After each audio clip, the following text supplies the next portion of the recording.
Olá, aqui quem fala é o professor Kaique e na aula de hoje, Matemática 2, falaremos sobre os polígonos regulares.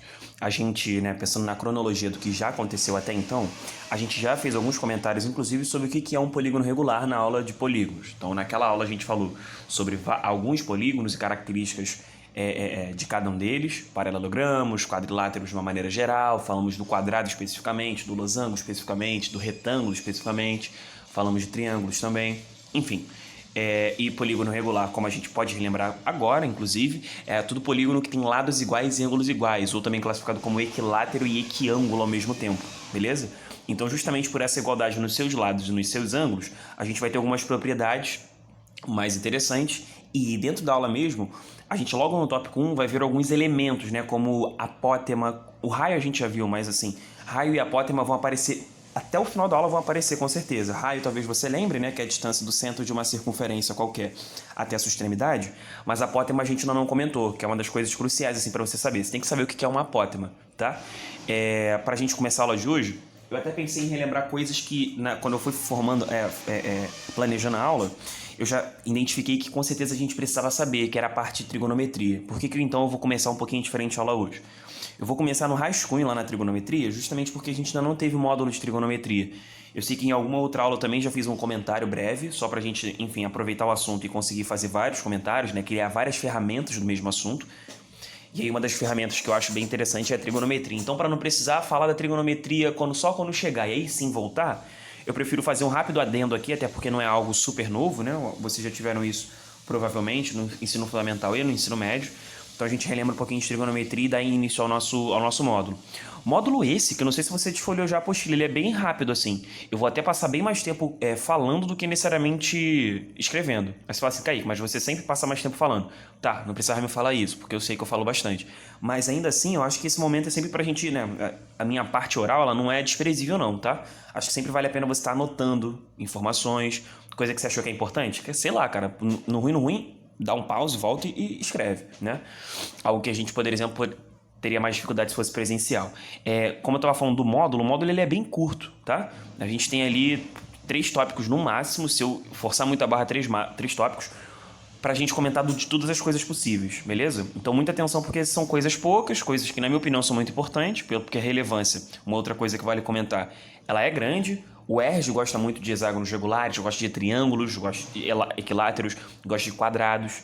E o Enem, não diferente a isso, cobra quase todos os anos, pelo menos um desses 3 você vai ver com certeza na prova do Enem e da UERJ. É porque tem anos que caem 2, 3, porque é só você pensar que a prova do Enem, sobretudo, como são 45 questões, cara, com certeza você vai ter ali por volta de 20 questões, perto disso, ou para menos ou para mais, de questões de geometria. E pensar que geometria, as figuras que têm relações regulares, de ser equilátero e equiângulo, cara, com certeza ela vai aparecer porque a contextualização fica fácil, Um quadrado é uma coisa muito presente na nossa vida, seja pensando plana, de forma plana, ou até pensando no cubo, que já é uma reunião de quadrados que formam um cubo, que também vai ter desdobramentos quando a gente for falar de cubos.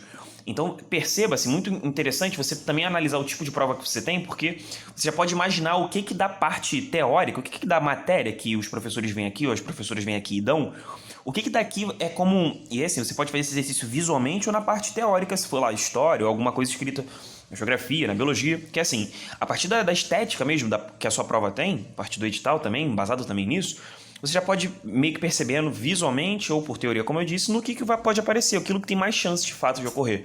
Óbvio, A gente não consegue fazer uma previsão 100%, senão isso aí já está valendo muito dinheiro, Mas a gente já consegue fazer algum tipo de previsão para organizar os estudos. Acho que passa também por aí. É sobre isso que a gente está falando, beleza? Então bora. Eu separei um rascunho aqui para a gente começar, então eu vou por ele.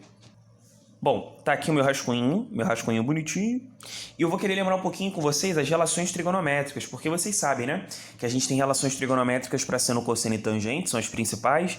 Aí existe mais, digamos assim, inversas, que são um pouquinho menos importantes, que é cotangente, cossecante e secante. Essa eu não vou comentar aqui não, pelo menos não hoje. Vou comentar sobre a seno, cosseno e tangente. Eu já falei dessa tabela em algum momento, vou falar dela de novo. E caso eu não tenha falado, caso esteja me enganando, Essa é uma tabela muito importante pra gente. Vocês com certeza já viram essa tabela. Que é uma tabela em que você necessariamente precisa saber esses valores. Esses valores são pré-requisitos. Ou seja, para esses 3 ângulos, eu coloquei 4 que eu vou fazer depois um comentário. Mas para o 30, 45 e 60, o seno e cosseno da tangente a gente, infelizmente, não vai ter na prova. Se alguma questão envolver 30, 45 e 60, essa informação não vai ser dada.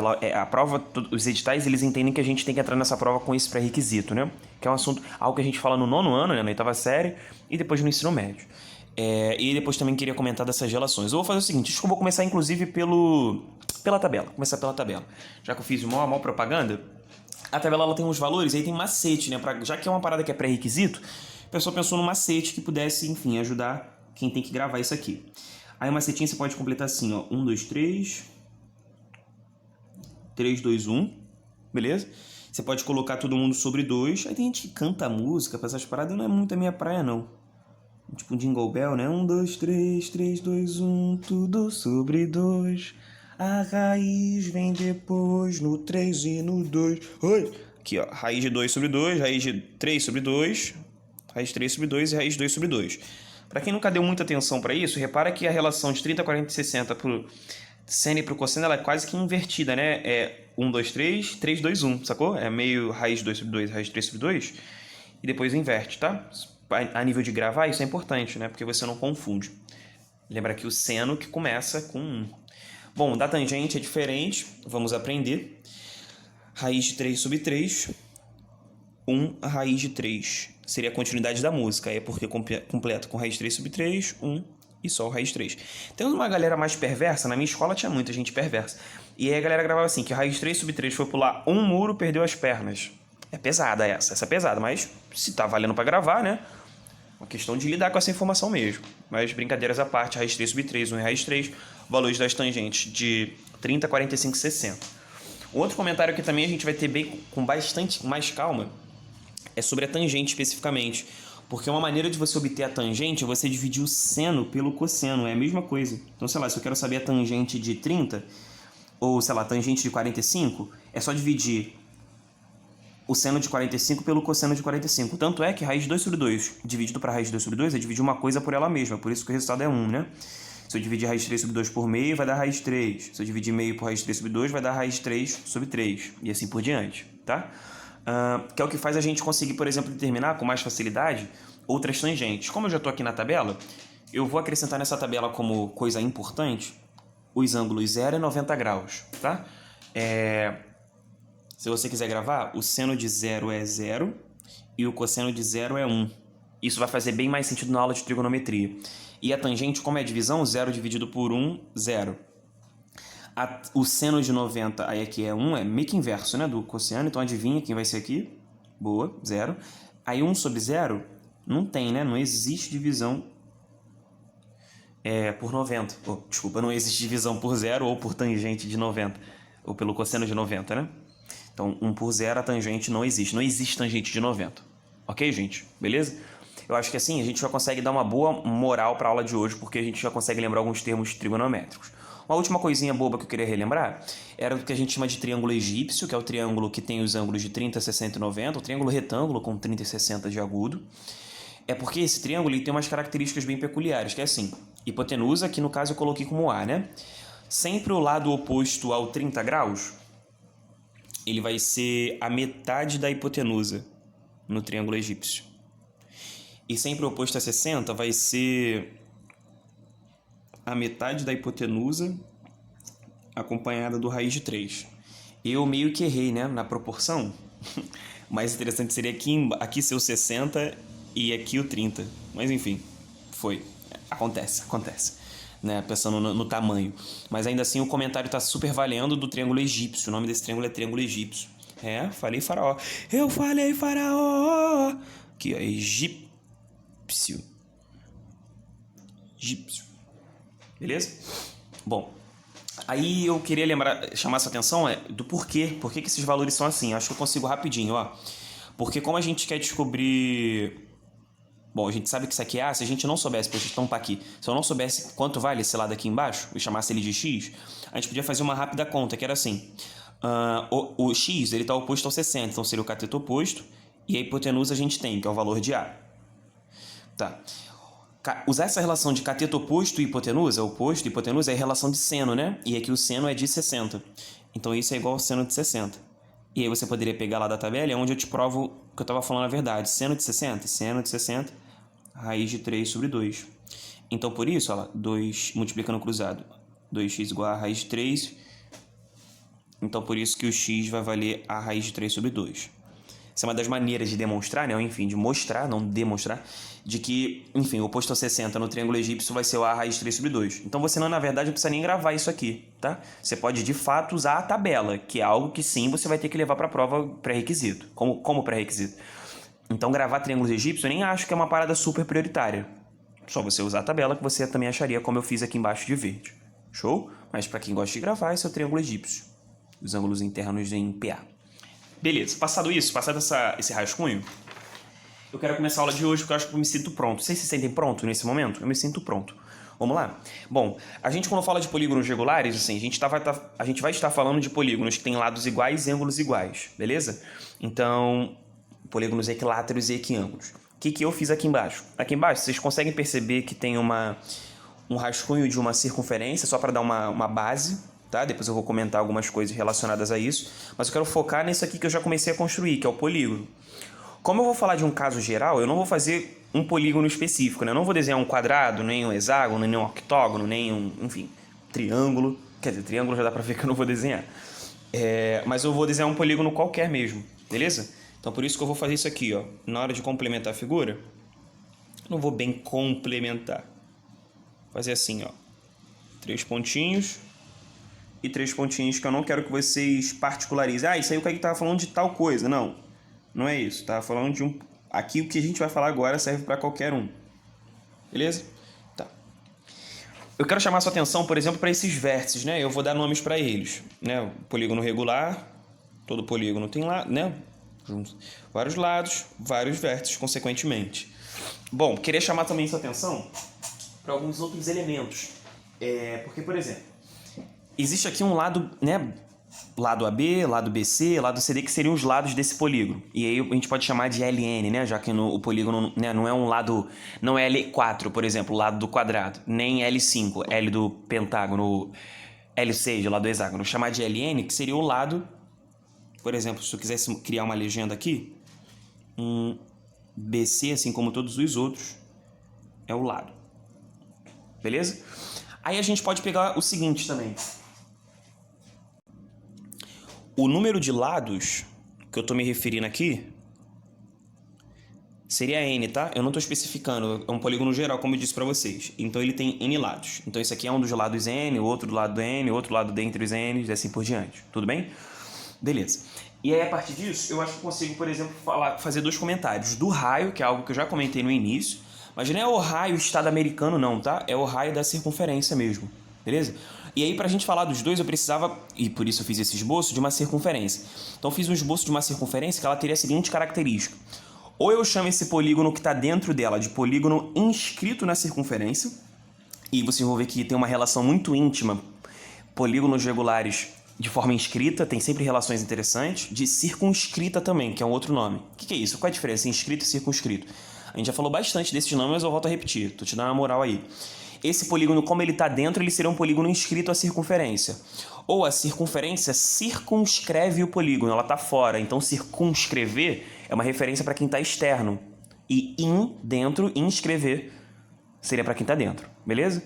Então, esse polígono ele está inscrito. Bom, inscrito na circunferência, então eu identifiquei aqui como centro O, beleza? Centro O desse polígono. O polígono de infinitos lados. Mas queria começar a falar do raio, né? Tu consegue visualizar que o segmento OA seria o raio? Aqui, ó. Raio, por exemplo, tá? Segmento OA, porque vai do centro até a extremidade, né? Assim como a gente teria vários outros raios, né? Por exemplo, o raio OB, o raio OC, o raio OD e assim por diante, beleza? As fatias aí da pizza estão começando a surgir. E um outro comentário que eu queria chamar essa atenção é o que a gente chama de apótema. Vocês estão ligados o que é uma apótema? A apótema, galera, ela sempre é a ligação, né? Um segmento que parte do centro até o lado oposto do polígono, sempre de maneira o quê? Sempre de maneira perpendicular a esse lado oposto. Ou seja, vai funcionar aqui como se fosse uma altura. Vê se você consegue enxergar assim. Vai só pegar uma caneta aqui de outra cor.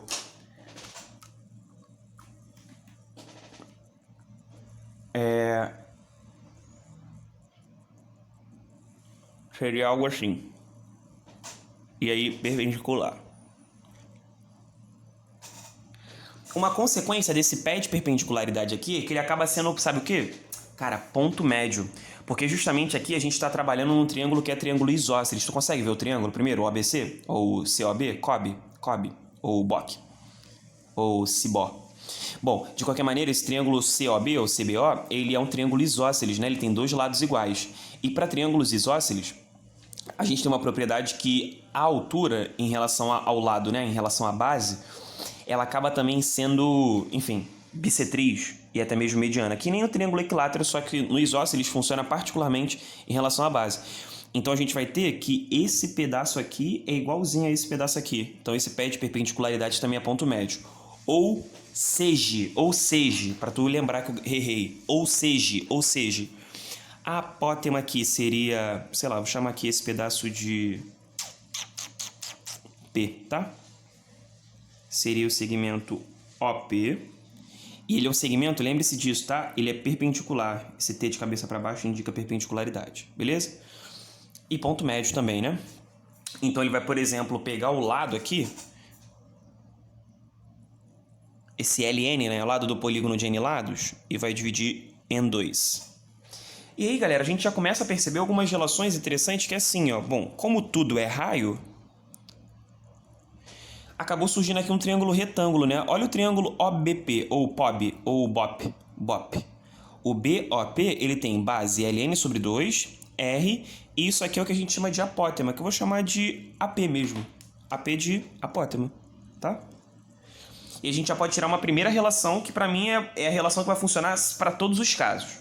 E você também pode se valer disso. Para todos os casos, qualquer que seja o polígono regular, você vai poder escrever o seguinte. Bom, o triângulo retângulo está aqui, né? Então, hipotenusa ao quadrado. Então, R2 é igual a apótema ao quadrado mais a metade do seu lado ao quadrado. Essa relação para mim era a que eu queria realmente chegar. Então, para mim, eu já estou até me dando por satisfeito nesse primeiro tópico, beleza? Mas eu acho que eu tenho alguns outros comentários, né? Primeiro, que esses raios que a gente acabou traçando, assim como aquele triângulo BOP que eu estava falando, a gente vai ter que todos os outros triângulos formados pelos raios, né? O COD, o AOB, eles são triângulos isósceles também, tá? E eu queria chamar a sua atenção também para, sabe o quê? Cara, para os ângulos, né? Para os arcos. A gente não comentou nada de ângulos e a gente já conseguiu tirar uma relação pitagórica. Mas eu queria chamar a sua atenção, por exemplo, para os ângulos. Fiquei mais nos lados, né? Quer ver? Como a gente está falando justamente de um polígono, né?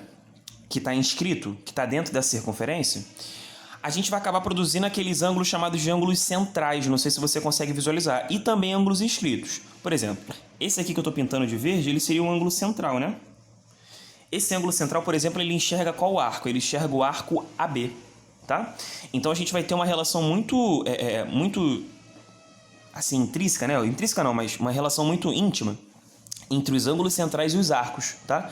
Ou até mais, entre os arcos, presta atenção nisso, e os segmentos, né? Porque esses arcos formados, eles vão serem formados justamente por pontos que são equidistantes, né?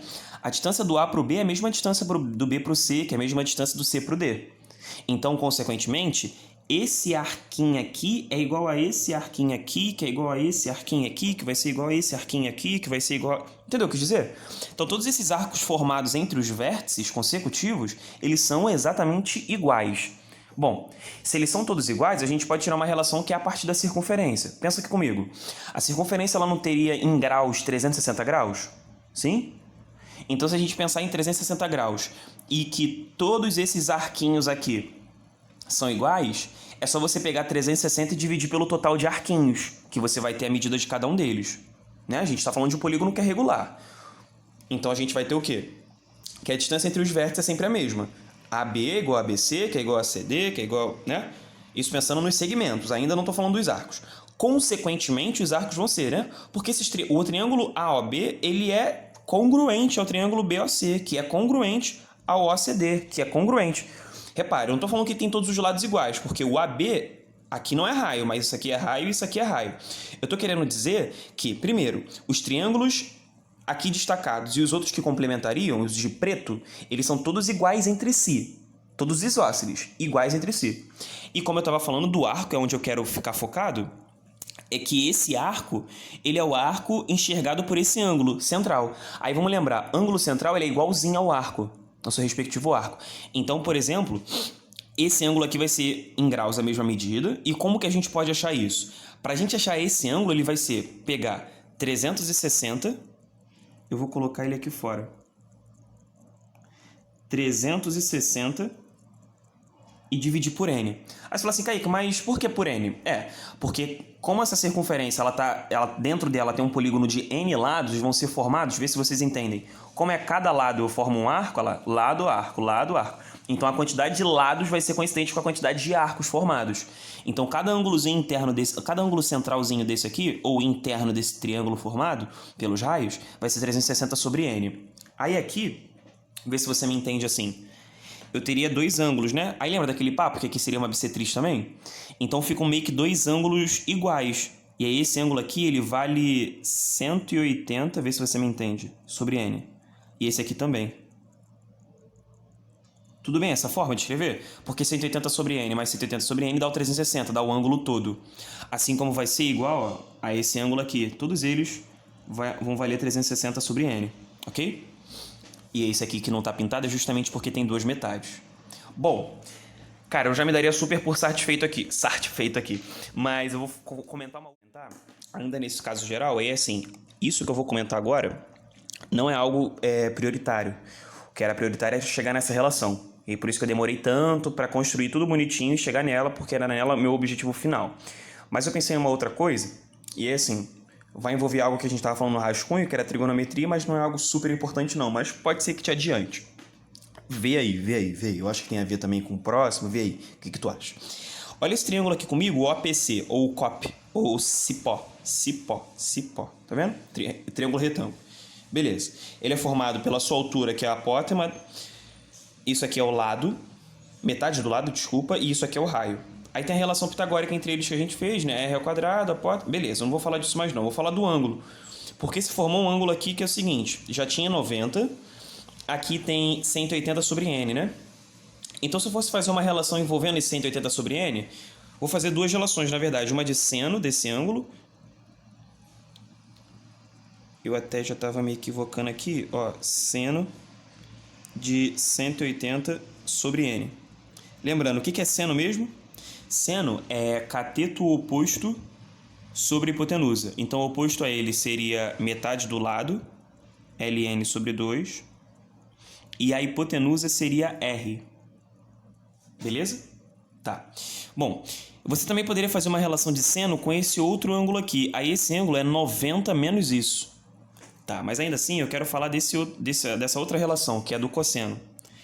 O cosseno desse ângulo, que é 180 sobre n, ou seja, 180 sobre o número de lados, vai ser cateto adjacente. Lembrando, né? Cosseno é adjacente. Cateto adjacente é o apótema. E a hipotenusa é o raio. Então, a relação do seno desse ângulo aqui, que era metade do central, que a gente tanto falou de verde, né? Ou seja, a gente tinha um arco, esse arco era enxergado por esse ângulo, e esse ângulo é formado pelos raios, né? E tu vai traçando raio né, em direção aos vértices do polígono. Beleza. Aí surgem esses ângulos aqui, que serão sempre polígonos regulares inscritos 360 sobre n. Esse aqui ficou 180 porque era metade, né? A apótema cortou na metade. Então, 180 sobre n, fazendo a relação, a gente pode fazer um seno desse ângulo e o cosseno. Aqui está um pouco feio porque justamente a gente não sabe... A gente está falando de um caso geral, né? Mas se fosse um hexágono, já seria assim, ó, seno de 180 sobre 6 igual a lado do hexágono metade dele igual sobre o raiva, que daqui você já conseguiria caminhar para ter outras relações, sacou? Isso aqui pode te ajudar em outros momentos. Então eu vou dar um rápido destaque para isso, mas não vou colocar de vermelho como eu fiz o outro. Eu acho que isso aqui um pouco menos, mas vale a pena ter anotado, tá? E é isso, gente.